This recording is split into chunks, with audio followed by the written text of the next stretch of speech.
Hey everyone, Michele Granberg here. Welcome to another episode of Positive Energy, invoking empathy and compassion for all animals and humans. Do you treasure your companion, dog, or cat? Then you will love this show.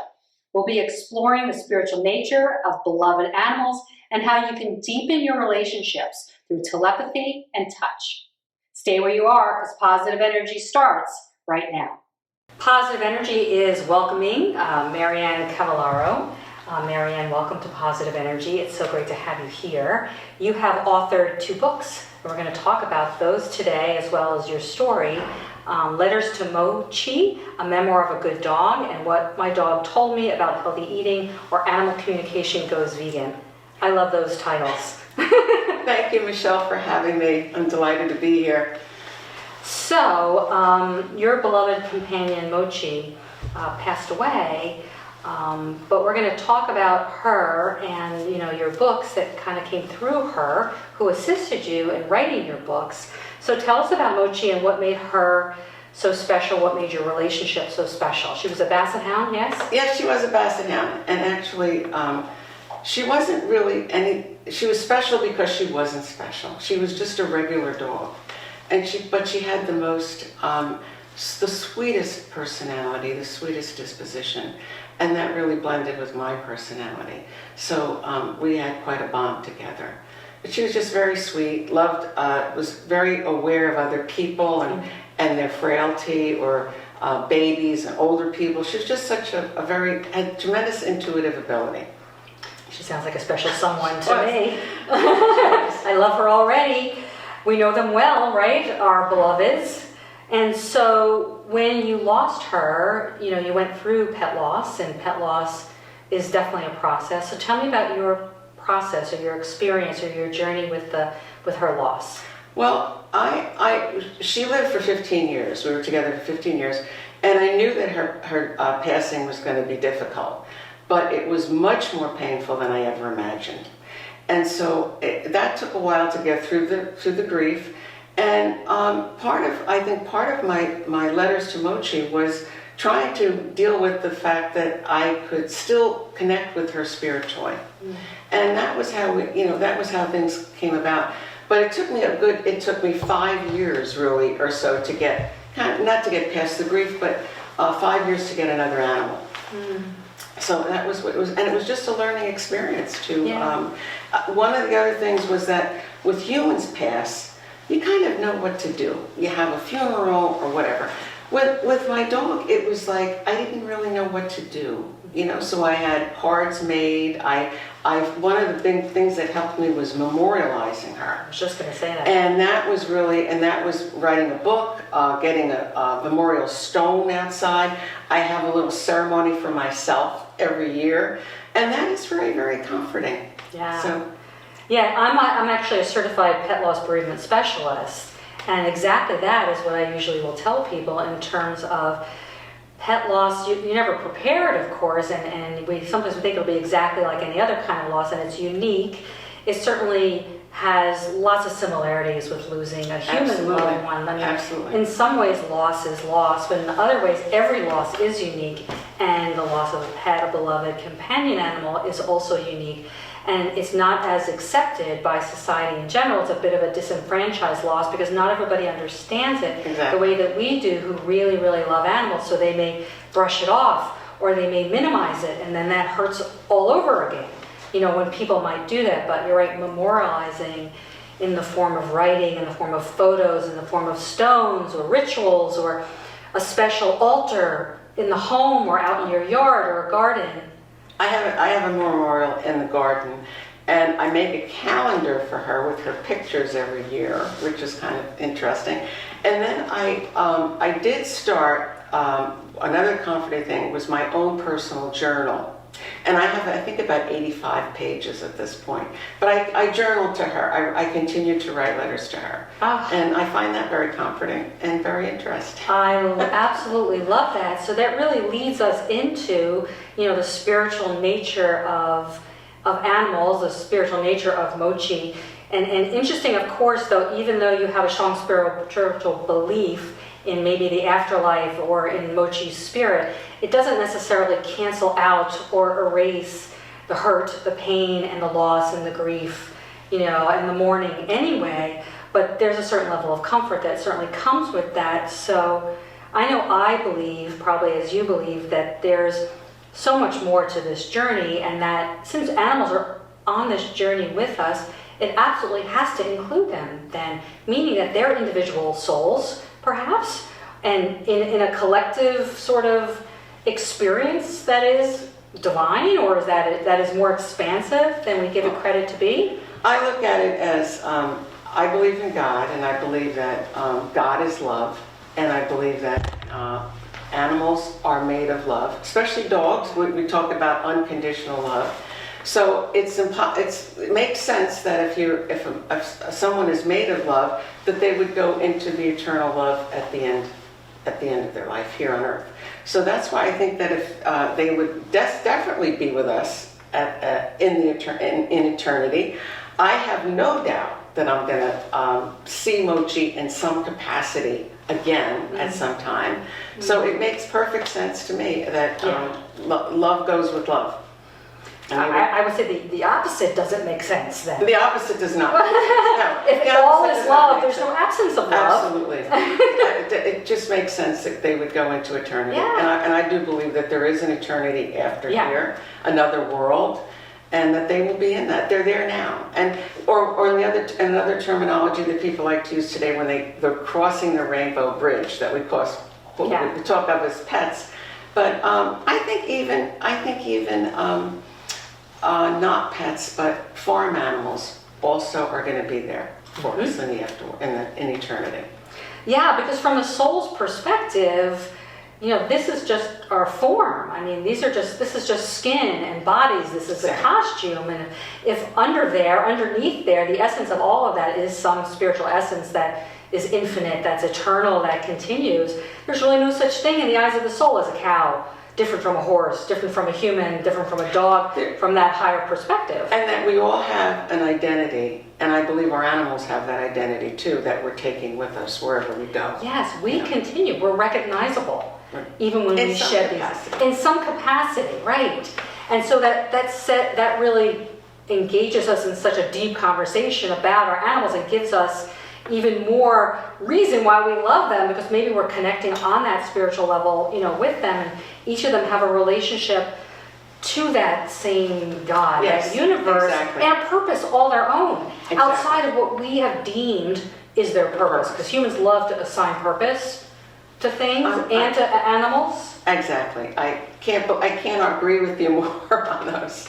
Yeah, absolutely. So then, as we talk a little bit more about the afterlife and your idea of that, and that you still communicate with Mochi now, and then your book you communicated when Mochi was alive. Talk a little bit about animal communication as you saw it, as it was in your personal experience. And when both ways. Okay. Well, as far as when Mochi was alive, we lived in the same house together, so there was a closeness there. We had without even thinking about it, we had a bond, okay? And then when it came to, at that point, when Mochi came with me, I was a pescatarian. I didn't eat meat. I ate no meat and dairy, I ate fish, and for health reasons. And at that time, I would happen to see some cows. I would be driving by, believe it or not, in Princeton we have cows. And every time I'd see these animals, I'd start thinking about, gee, that looks like my dog. My dog could be one of those cows. And I would no quicker hurt my dog than I would one of these animals. So health reasons for the way I ate went into the background. And I started thinking about animals, all animals. And that was before you lost Mochi? That was when Mochi was still very much alive. When she was very much alive. And that's how I wrote my first book, about what she told me about healthy eating. She told me basically that a cow could be equated to her, and we wouldn't want to do harm to either one of them, let alone eat them. And then when she passed, it's more of a spirituality. That what she taught me, some of the things that the sweetness and the goodness that she had, that I always remember that, and that is kind of it's comforting, and that's comforting. And then of course reminiscing and the point that she was with me in my life was a really good time. So it always brings about good feelings thinking about her. And so it's so rich. It's so rich and multi-leveled and multifaceted that I think we're just barely touching the surface. Absolutely. In terms of the depth of our relationship with each other, with one another, with the world, and with our individual companions. And I don't know if you believe, like I believe, that perhaps we choose one another even pre-birth, that there's some plan, there's some design there to meet one another. And and in general, thinking that animals are coming in our life as teachers, as spiritual teachers. We certainly learn a lot from them. Nothing's an accident. Yeah. I think, and we're all connected, so I don't think it's an accident that we came across, that I got Mochi and maybe you have another dog. I don't think that was an accident. No, it definitely was not an accident. And, and how detailed and planned that is, I guess we won't know until we die. Maybe we'll have that conversation with them on the other side. Maybe it's broad lessons that we learn from them, like kindness and unconditional love and forgiveness and acceptance. It has to be a lot of that, as well as maybe specific things that we can learn from them as well. Absolutely, yeah. No, I'm trying to. I just thought that, and also a lot of laughs, which they bring. Yeah. That's another thing. Joy. I don't laugh a lot, and I don't laugh enough. And she always gave me a couple laughs a day, irregardless. So absolutely, they're here to bring us levity and lightness. Her bones. She would go out there digging up her bones, going after pizza crumbs. I mean. She loved bagels. She would go after, if one of the neighbors dropped a bagel in the street, she zoomed after the bagel crust, all those kind of crazy things. That's why there's a million videos that we watch online. They're doing the silly things and us laughing, and that must be part of their broader purpose. I would say, as well, if anything. Well, we need humor.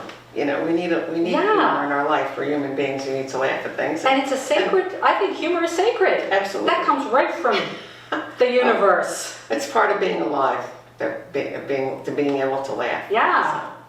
So do you have any, when you talk in your book, I think, about your relationship with Mochi and communicating with her when you were together, do you have any examples of that you think would really reach people who are watching this, that really stood out to you in terms of you knew it was a communication?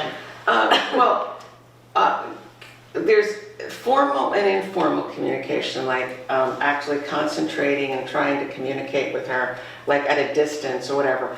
But one of the things that happened very late, but in the real time, one of the things that happened way at the end when she was sick, and we went for a second opinion and to a doctor, to a vet. And we went into the vet, and the vet, she was there in the room, and the vet the prognosis was not good.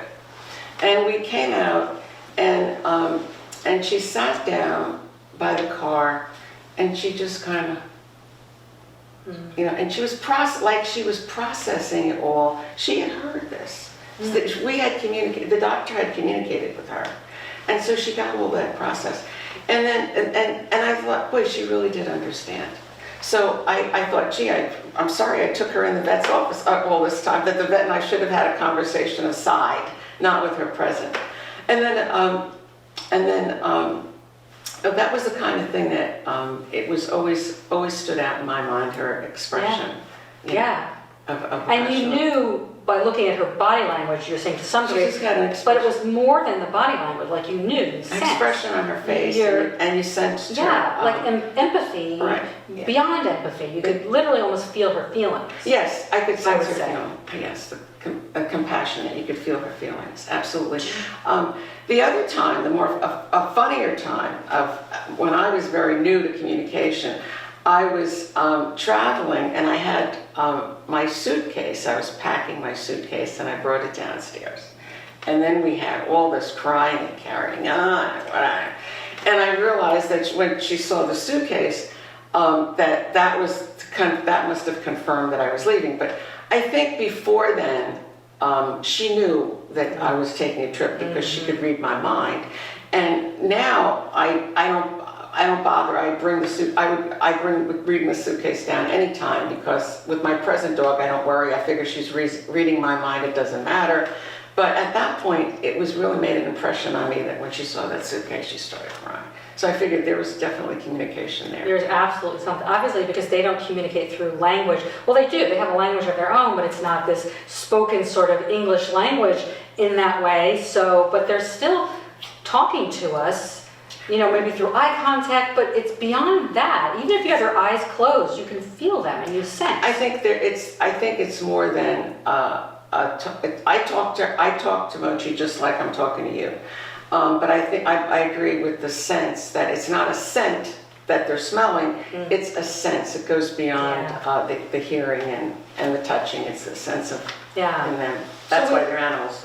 Absolutely. Their sixth sense is heightened. Yeah.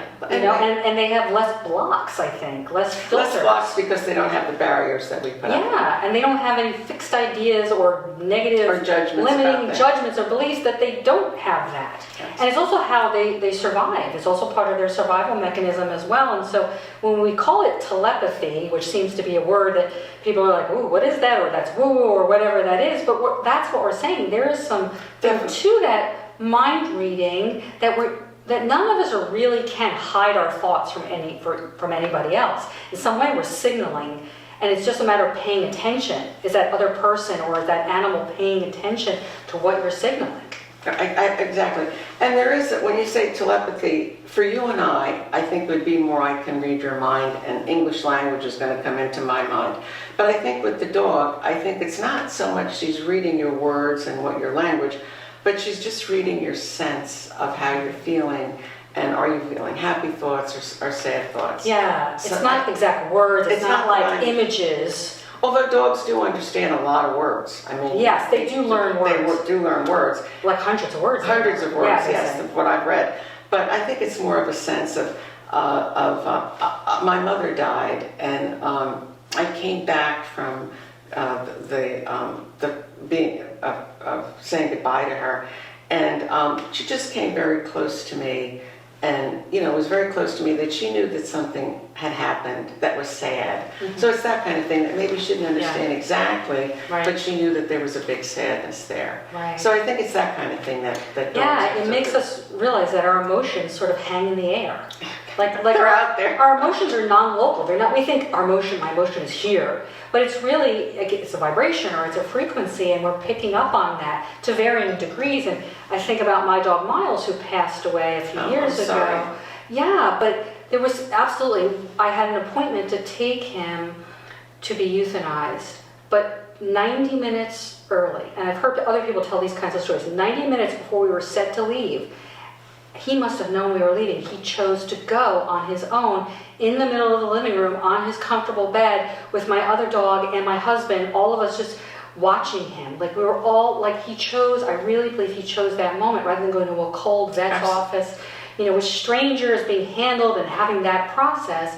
I got to watch him take his last breath, which was devastating, but at the same time, sacred and beautiful. And nobody can tell me that was a coincidence, and that was just happened to be. Yeah. And so she made her own. He or she made her own decision, and wanted to go with you. We would ideally for any of us who are leaving to go the way we choose to go. That last free will choice. Absolutely. We would all really want that. My dog died. Mochi died on Independence Day. And that was, she took her independence. I think that too was like, maybe she didn't know it was Independence Day, but the theme of her life carried right into her final. But it was definitely that day, And she did basically, not going into the details, but basically after we went to the vet for our second opinion, she did. The vet gave her a couple of weeks or so, and she did make her own decision of when to go. And I think for anybody watching this, that's a good reminder for them. Try to have that conversation, like as in the weeks that are leading up, when your animal may have a certain diagnosis and it may be imminent that they're going to leave. to ask them for a sign or to feel into that. Discuss it with them. Discuss it with them and tell them. That's what I did with Miles, and I feel like that also is why he felt he had permission to go. Not that, like I was okay with it. Not that I was at peace with it, that I accepted it. It was going to happen. And so the timing was such, lining up with that conversation that we had, which I said, go when you want to go. You let me know. I'm here for you until then. And I think too that but humans know when they're going to go many times, and I think animals pretty much it's the same thing, that they have a sense of that we're coming close to the end, so they know, and if you discuss it, they can make their own decision. Yeah. I agree. Yeah.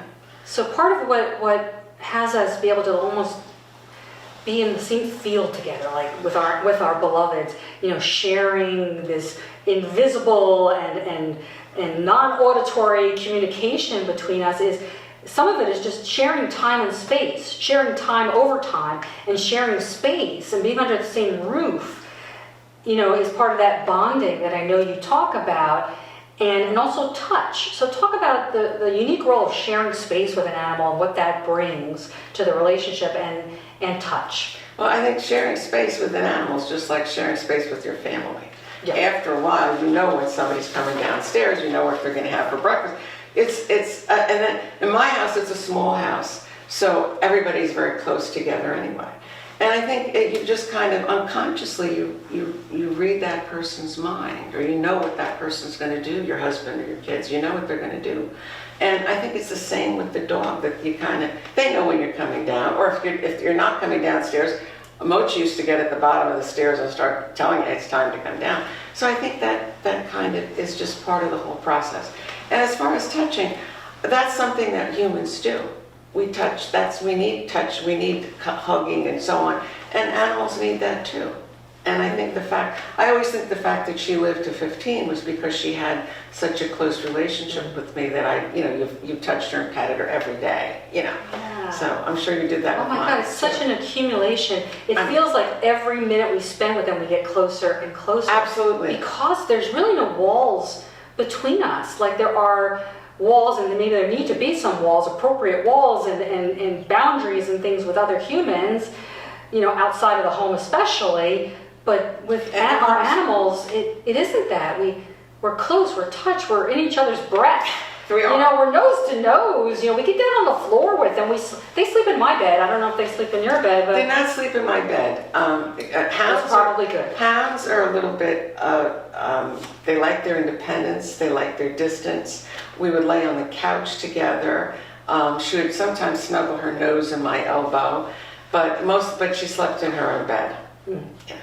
So we want to let people know, of course, the proximity and the time you invest with your beloved is, they're like, well, how do I communicate with? Well, you're already communicating. Absolutely, you're already. Through that closeness, you can't not be communicating. And the bond, I would say, is indescribable. And I touch my dogs more than I touch anybody else. And I think we're all touch-starved. And they say we need to be touched to thrive. I'm sorry, this topic's so exciting. No, unfortunately, it's with COVID. I've become, this all. Oh, with humans. Mochi was with me way before COVID, and with COVID, I'm kind of like now. I'm just coming back into touching people and hugging them. It's something that we have to. It's too good to talk about because we need to revitalize that. Yeah. At least for myself, I need to revitalize that. We do need to revitalize that, and it's therapeutic. Yeah, and it is. And we could talk for hours about the therapeutic and healing virtues of living with a companion animal, but for now, but I want to talk a little bit, before we run out of time, I want to talk a little bit more about the connection between loving dogs, loving our beloved companion animals, and loving other species, loving farm animals, and veganism and food choices. We want to let people know that veganism is not a diet. It is a way of being in the world that is doing your very, very, very utmost best with all of your choices to make kind choices that do not harm directly or indirectly. It's a stance against animal cruelty in my mind. But how did Mochi help you make that connection even further, and what do you say about that? Well, again, I changed my diet over 20 years ago for health reasons. I had no thoughts about animals, okay, about the feelings of animals. When I got Mochi, I started thinking about animals in terms of her. You know, like that, seeing a cow and imagining that cow that would be used for food could possibly be my dog. And that to me is totally unacceptable. So that's how she kind of like pictured her as a cow, and if that makes any sense. So that animals became very different to me, looking to me, and I wouldn't want to hurt them. So then, as far as the food choice, you wouldn't be eating them, and as far as your shoe choice, you wouldn't be wearing them, or as a coat. So that was how it was. That somehow she moved over to that animal. So I looked at that animal as if it was her. I love that. Making any sense? That makes complete sense. And then the thing, unfortunately, and then of course with the pet, we name a pet. They're in our house. We don't name farm animals. They're not our pets. We group them. You know, and if they were, we wouldn't be eating them for the most part. But I think that's the big difference between the farm animals, that we don't name them. They're not known to us. And most people never meet. That's what I'm saying. Most people never meet a farm animal up close, or one-on-one, eye-to-eye, nose-to-nose. Or see a live If they did, it might be different. Yeah, see a live pig. Most people don't even know what that is. You know? Yeah, they have tremendous distance. So I think that's part of it. But then, I don't know, somehow Mochi brought animals, like you're saying, physically closer to me. So that brought animals physically closer. Yeah. But I think it's the naming and that someone around. Well, that's definitely a big part of it. I mean, we have to wonder if animals really could think and talk the way we do, and they are in some way. What would their thoughts be on the fact that we eat them? That we kill them? That even the ones that we don't kill and eat, and the ones we do, what would cows say if they could just voice that? What would dogs say? They would be like, They'd be like, stop it. I don't know what they would say, but they would not like us. No. And no, we're the monsters. We're the predators. They would not like us, and I think that's why when I think about eternity, we may not have cows may be in a separate part of eternity where they don't want to be with humans. I mean, I don't know. Maybe they've gotten past that, but I don't think they appreciate us here on Earth because we don't appreciate them. No. Quite the opposite. What we do is destroy them. Destroy them. So it's like we hate them. Horrible thing. Yeah. And then I think if people also could meet more cows, like you say, one-on-one, I think that would help you to picture that animal and see how an animal's breathing, how they behave. I don't think people really have experience. I agree. And life is not really set up like by the industries that have the animals captured the way that they do. They're not exactly inviting people in. They're not. You're shut out. Not exactly. They're commodities. They're treated as commodities. So I mean, it's just an incredible. It's just situation. Well, we're just about out of time. I know we want to continue this conversation, but these are wonderful things that you have said, and I want people to read your books and just remember that all animals are sentient, and Mochi gives such wise messages in your books. Do you want to just tell us the name of your books one more time? Oh, thank you. The first book was What My Dog Told Me About Healthy Eating, or Animal Communication Goes Vegan. And then the second book's easier to remember. It's Letters to Mochi. Okay. And the easiest way to obtain them is to go on Amazon.com, type in my name, or type in the book's name, and it'll come right up. Perfect. Thank you, Mary Ann. Thank you for being here today. Thank you. Thank you so much, Michelle. This was fun to be here.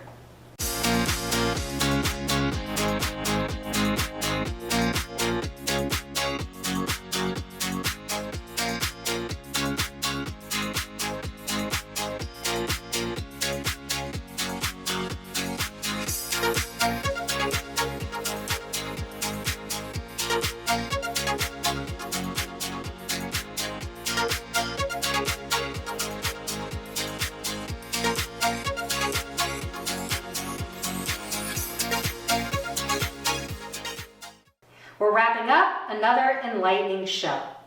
If you have compassion for companion animals, please consider extending that compassion to farm animals through your consumer choices, including food choices.